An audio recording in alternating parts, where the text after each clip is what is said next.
이제 지난 주일부터 저와 함께 신앙의 기본기, 기초에 대해서 함께 살피고 있습니다. 지난 주일에는 요 손바닥에 있는 내용, 그래서 지난 주일 설교 제목이 내 안에 계신 주님이 내 모든 삶을 인도하십니다 라는 제목으로 우리 손바닥에 있는 내용을 함께 살폈습니다. 자, 오늘부터 함께 살펴볼 신앙의 기본기는 손가락 안에 하나씩 담겨져 있습니다. 이 5손가락 안에 하나씩 기독교 진리를 저랑 함께 세워갈 텐데, 신앙 성장하는데, 우리가 하나님을 알아가는데 굉장히 유익할 것입니다. 그리고 손가락을 따라서 한 글자, 두 글자, 세 글자, 네 글자, 5글자는 아니지만 하나, 둘, 셋, 넷, 5에 딱 맞추어서 하나씩 외우기 쉽게 해놨습니다. 여러분들에게 이 신앙의 기본기가 아주 큰 유익이 되어서 신앙도 잘하고 또 영적으로 건강해지는 그런 주일 아침 우리의 신앙이 되었으면 좋겠습니다. 자, 오늘 첫 번째 손가락 저와 함께 따라서 읽어보면서 새기면 좋겠습니다. 이렇게 여러분 손가락을 보셔도 되고 저 손가락을 봐도 됩니다. 한 몸 교회. 예, 저랑 함께 따라하면서 마디 하나에 한 글자씩 그냥 넣으면 됩니다. 한 몸 교회. 네, 여러분 손가락 보시면 이제 한 몸 교회 이렇게 기억해 놓으시면 되겠습니다. 흔히 사람들은 건물을 보면서 교회라 그렇게 부릅니다. 그러나 교회는 건물이 아니라 사람입니다. 예수님을 구주로 믿는 택한 백성들의 거룩한 모임을 가리켜 이 공동체를 가리켜 교회라고 합니다. 예수님의 공로로, 예수님의 십자가로 구원받은 예수님 믿는 사람들이 함께 모여 하나님 앞에 예배하는 그 공동체를 가리켜서 교회라고 우리 교단 헌법에도 그렇게 나와 있습니다. 그래서 우리 화동교회라고 하면 저와 여러분들, 우리 모두를 가리켜 화동교회라고 사실은 가리킵니다. 사람들이 흔히 말하는 화동교회는 화동교회 예배당이라고 보시면 됩니다. 그런데 오늘 말씀은 저와 여러분이 우리가 그리스도 안에서 화동교회로 한 몸이 되었다 그렇게 말씀합니다. 도대체 무슨 말인지 한 몸이라는 것이 하나씩 살펴볼 텐데 오늘은 2가지 단어만 잘 기억하시고 돌아가시면 되겠습니다. 오늘 이 2가지 그리고 다음 주에 2가지를 볼 텐데 2가지 총 4가지만 교회에 대해서 여러분들이 잘 이해하시면 여러분들에게 큰 유익이 있을 것입니다. 이 첫 번째 손가락 안에 새기는 그런 시간이 되었으면 좋겠습니다. 오늘 함께 살펴볼 첫 번째 단어는 따라 한번 해볼까요? 관계. 뭐라고요? 다시 한번 따라합니다. 관계. 네. 한 몸 교회 관계. 자, 예. 잘하셨습니다. 신앙생활에 있어서 중요한 게 정말 많습니다. 여러분 뭐가 중요할까요? 앞에 보면 제가 쫙 나열을 해놨습니다. 예배도 중요해, 말씀도 중요해, 기도도 중요해, 전도도 중요해, 쭉 나오죠. 이 외에도 사랑도, 온유도, 화평도 중요한 게 너무나 많습니다. 그런데 이 모든 것을 통틀어서 포괄적으로 한 단어로 우리 성도들이 중요하게 생각하는 것 차이가 있겠지만 표현할 수가 있는데 그게 무슨 단어냐? 관계라는 말입니다. 관계라는 말. 신앙생활에 있어서 이 관계가 매우 중요합니다. 먼저는 하나님과의 우리 관계, 그리고 그 후에는 사람과의 관계입니다. 우리가 하나님과의 관계를 위해서 오늘 예배도 하고 말씀도 듣고 기도도 하는 것입니다. 그리고 사람들과의 관계를 위해서 봉사도 하고 친교하는 시간도 갖는 것입니다. 오늘 함께 읽었던 로마서 12장 5절에서 관계에 대해서 어떻게 설명하시냐면 우리 많은 사람이 그리스도 안에서 한 몸이 되었다 그렇게 말씀합니다. 똑같은 의미로 에베소서에도 이런 말씀이 기록되어 있습니다. 제가 읽어드릴게요. 그에게서 온 몸이 각 마디를 통하여 도움을 입음으로 연락하고 상합하여 각 지체의 분량대로 역사하여 그 몸을 자라게 하며 사랑 안에서 스스로를 세우느니라. 이렇게 되어 있습니다. 우리 많은 사람이 예수 그리스도 안에서 한 몸이 되었기에 한 몸 교회는 각 사람이 성도 한 사람 한 사람이 서로 연결이 되어서 결합이 되었고 그래서 서로 도움을 입기에 필연적으로 관계를 맺을 수밖에 없다. 그런 의미입니다. 자, 우리가 음식을 먹는다고 생각을 한번 해봅시다. 입으로 우리가 음식을 먹는다고 그렇게 생각을 하죠. 하지만 사실은 입으로만 음식을 먹는 것은 아닙니다. 우선은 음식을 봐야 됩니다. 눈이 우리가 음식 먹을 때 도와줍니다. 눈이 보고 나면 눈에 연결되는 지시경을 통해서 뭔지 모를 내용들이 머리로 전달이 되면 머리로 전달된 게 손으로 전달이 되어서 손에 있는 근육을 통해서 손을 움직여서 드디어 이제 입으로 이 음식을 가져가는 것입니다. 그래서 음식을 먹습니다. 거기다가 음식이 가까이 오면 가까이 올수록 우리 코에는 음식의 향이 들어가게 됩니다. 그래서 음식 향이 이 먹는 맛도 입의 즐거움도 더해 줍니다. 먹다가 보면 입안에서 계속 치하는 작용을 합니다. 입안에서 계속 씹으면서 삭삭 하는 소리까지도 우리의 입맛을 돋구기도 합니다. 여러 가지가 우리 몸에 연결되어 있는 각 부분들이 입 먹는 데에 사실은 입 하나만 먹는 것 같지만 연결되어 있어서 서로에게 도움을 주고 받는 것입니다. 몸의 여러 부분이 이렇게 서로 도움을 받아서 음식을 먹는 것처럼 우리 성도 개개인이 연결되고 결합되어 있어서 어떤 방식으로든 무엇인가 작동하게 되어 있는 게 사실은 교회라는 의미입니다.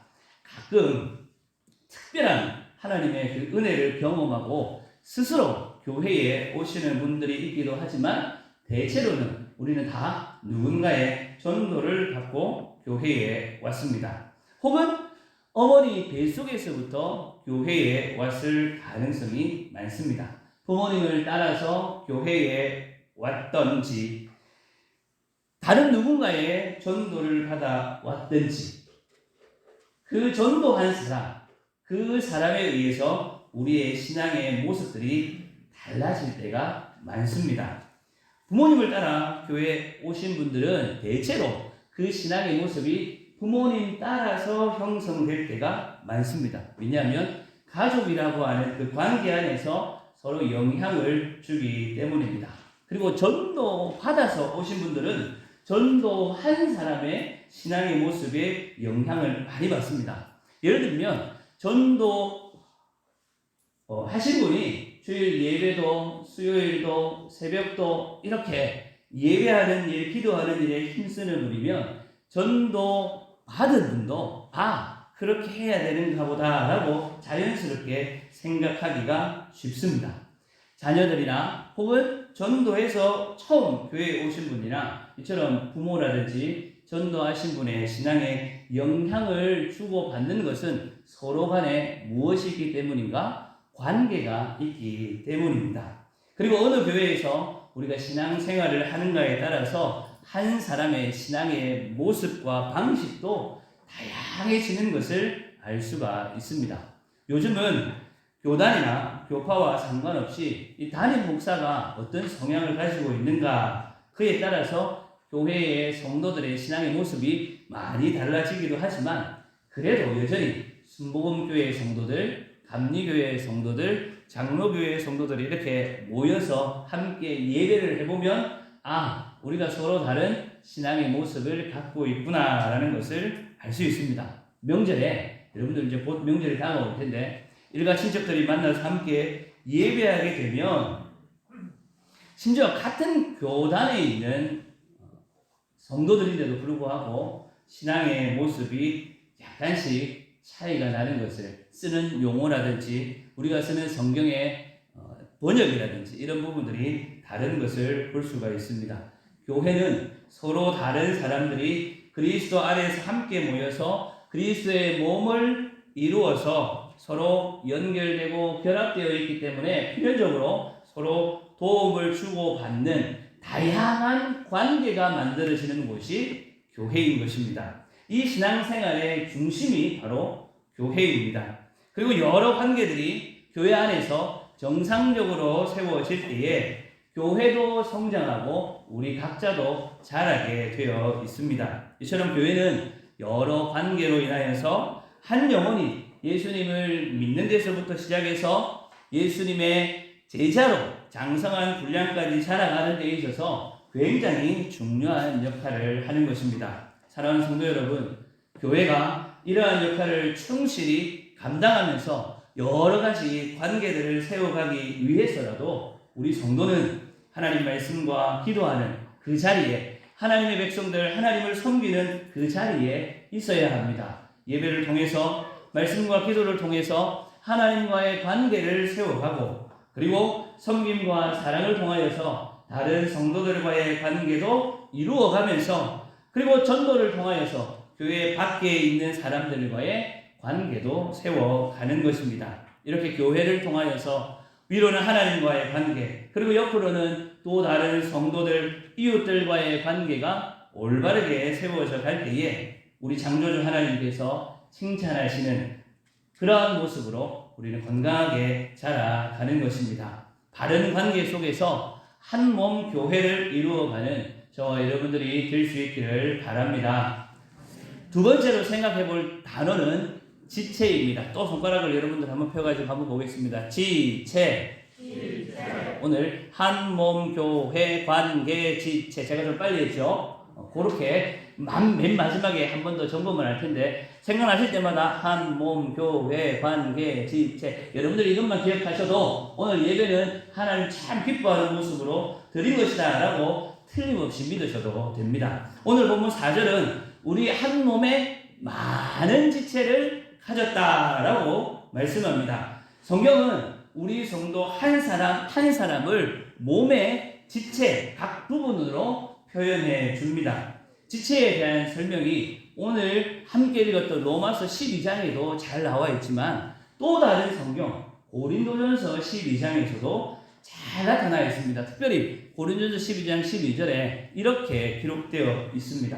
같이 함께 읽어보겠습니다. 앞에 있는 화면을 보면서 함께 읽어보겠습니다. 시작! 몸은 하나인데 많은 지체가 있고 몸에 지체가 많으나 한 몸같이 그리스도도 그러하니라. 아멘.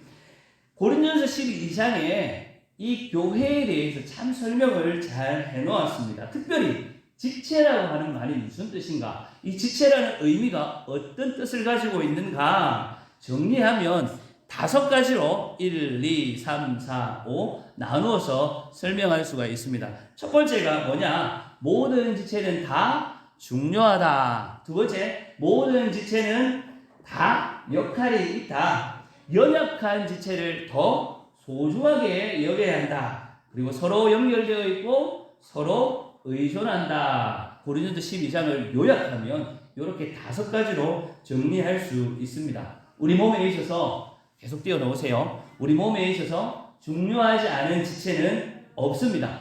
아무리 쓸모가 없는 손톱 밑에 있는 굳은 살, 이 굳은 살도 사실은 우리 몸에 굉장히 중요한 요소입니다. 저는 이 손톱 밑에 굳은 살, 군살에 대해서 안 좋은 좀 추억이 있습니다. 저희 아버지가 목수이셨습니다. 저희 아버지께서 목수이셨는데, 목수라서 그런 것 같지는 않고 원래부터 손이 굉장히 크시고 굵었습니다. 키는 저보다도 한참 작으신데 손은 저 거의 2배에 가까울 정도로 손이 굉장히 크십니다.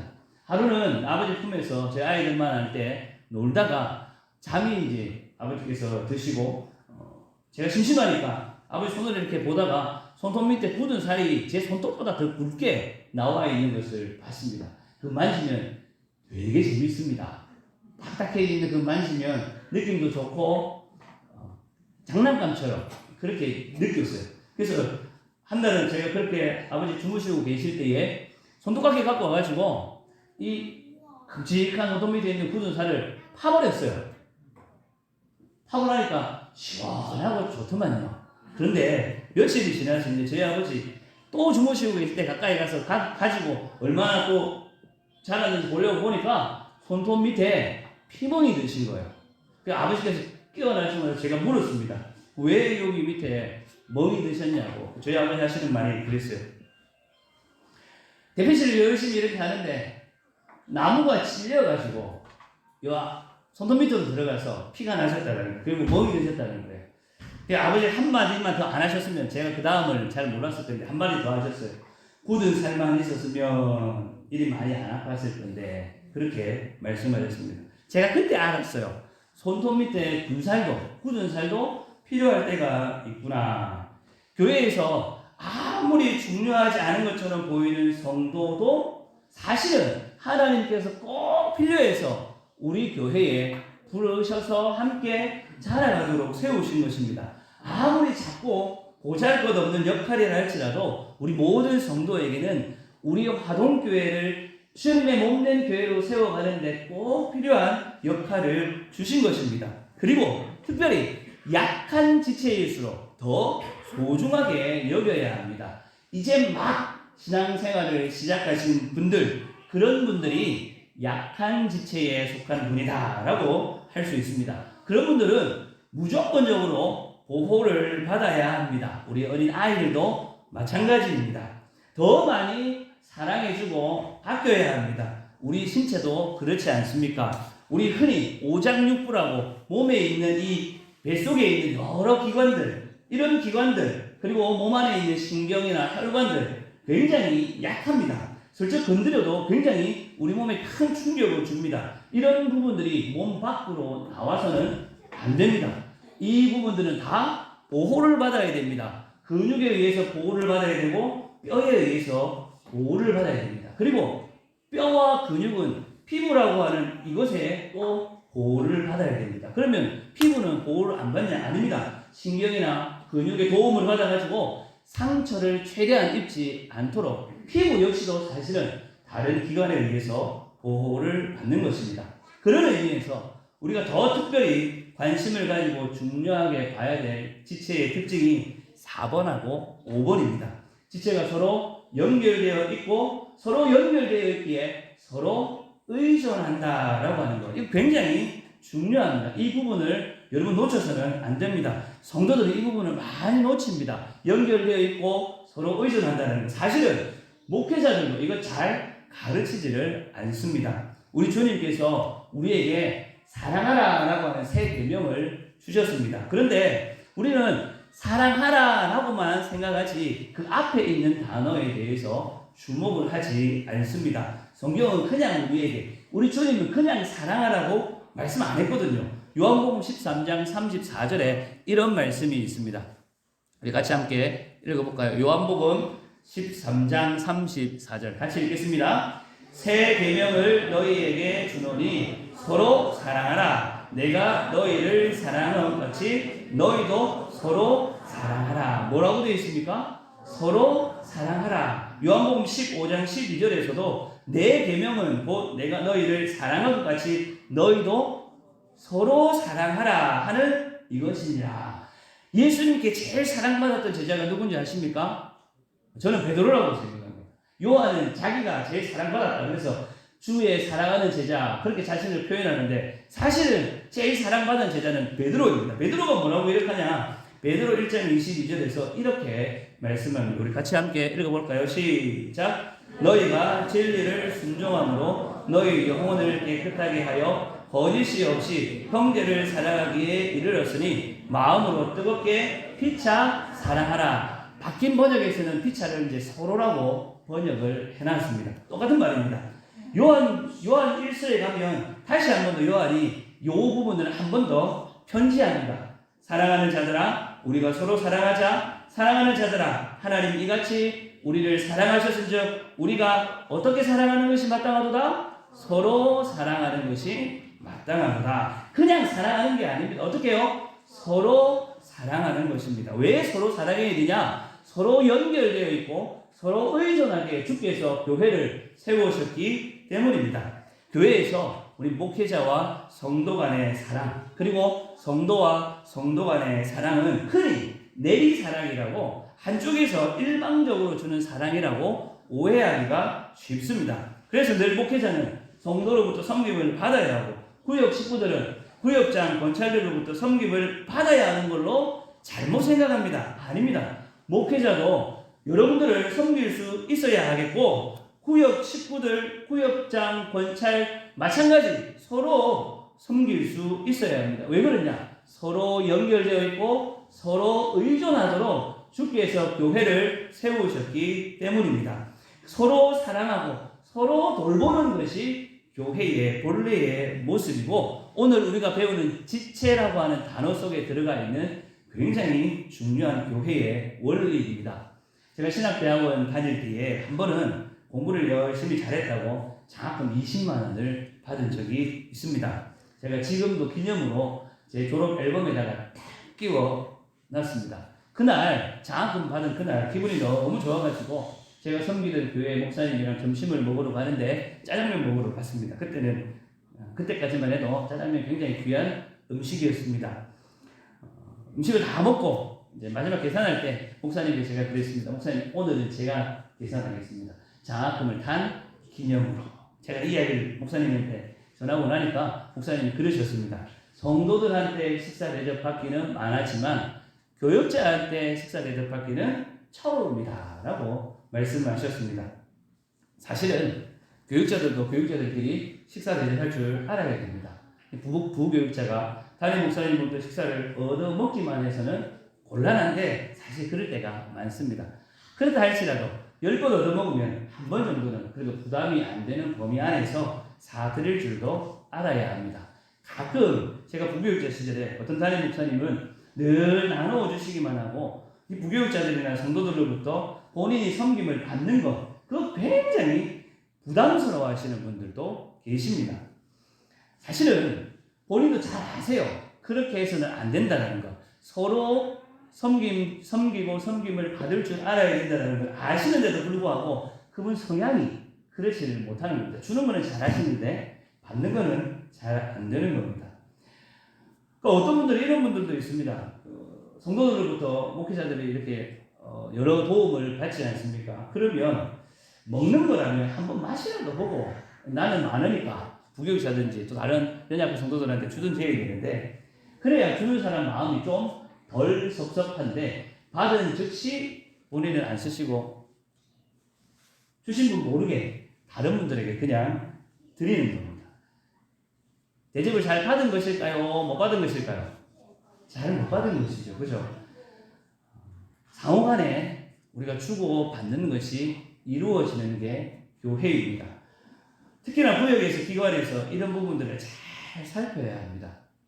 구역 모임이나 전도회 모임할 때 식사 비용들이 있죠. 그죠? 구역장들 혹은 우리 전도회 임원들만 부담하게 해서는 안 됩니다. 정 안 되면 서로 회비를 모아가지고 구역장이 뭐 한 달에 2-3번 아니면 뭐 전체 모임 중에서 2-3번 대접을 하면 나머지는 회원들이 돌아가면서 모아서 같이 함께 섬기는 그런 모습도 있어야 합니다. 그게 사실은 교회입니다. 사랑하는 성도 여러분, 신앙생활은 결코 혼자 하는 것이 아닙니다. 억지로 설령 혼자 신앙생활을 하더라도 그 신앙은요 절대로 안 자랍니다. 하나님이 칭찬하시는 모습으로 안 커갑니다. 우리는 한 몸 교회의 지체이기 때문입니다. 지체는 서로 연결되고 서로 사랑하고 서로 세우도록 만들었습니다. 그렇게 성경이 우리에게 가르치고 있습니다. 이걸 조금 더 세밀하게 우리가 다 함께 모여서 할 수 없으니까 조금 더 작은 구역이나 기관들을 통해서 이루어 가라고 사실은 그런 부분들을 만들어 놓은 것입니다. 그리고 이런 지체인 모습으로 살아가는 우리 성도들에게 중요한 하나의 태도가 있는데 그게 뭐냐면 서로 용납해 주는 것입니다. 비판하거나 정죄하지 말고 용납해 주면서 조금은 약한 그 지체들을 도와주고 그들을 잘 도와서 건강하게 세워질 수 있도록 할 일이 우리 모든 성도들이 해야 할 일입니다. 우리 몸에 질병이 생기면 대부분 아픈 증세가 나타납니다. 코로나를 예를 들면 열이 많이 나거나 기침이나 혹은 몸살과 같은 증세들이 나타납니다. 그런 증세가 있으면 바로 어떻게 해야 됩니까? 치료해야 됩니다. 바이러스와 같은 세균이나 질병은 우리 몸에 튼튼한 부분들을 파고 안 들어옵니다. 약한 부분들을 비집고 들어옵니다.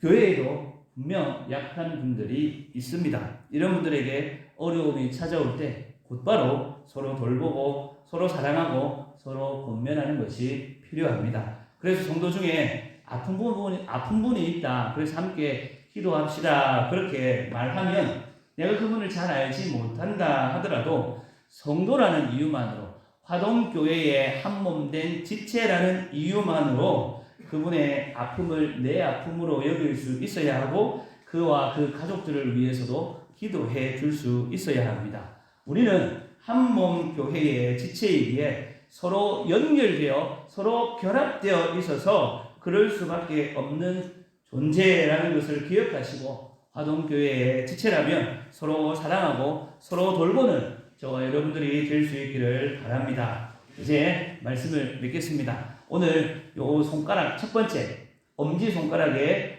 귀한 중요한 기독교 진리를 여러분에게 말씀을 드렸습니다. 처음 했던 거 생각나시는지 모르겠습니다. 저랑 함께 따라해 볼까요? 한몸교회 관계지체 요 단어만 여러분들이 마음속에 담고 계신다고 한다면 여러분의 신앙생활이 더 풍요롭고 아름다워질 것입니다. 여러분의 교회 생활이 더 건강하게 세워질 것입니다. 하나님과의 관계, 성도들과의 관계 바르게 세워서 하나님께서 우리를 통하여서 이루시기를 원하시는 그 기쁘신 뜻을 이루어가는 저와 여러분들이 될 수 있기를 바랍니다. 서로 연결되어 있어서 서로 의존할 수밖에, 서로 사랑할 수밖에 없는 지체임을 기억하시고 한몸 교회를 건강하게 세워서 하나님께 칭찬받고 하나님 나라 별과 같이 빛난 인생으로 거듭나는 저와 여러분들, 우리 모든 화동교회 성도님들 되시기를 간절히 소원합니다.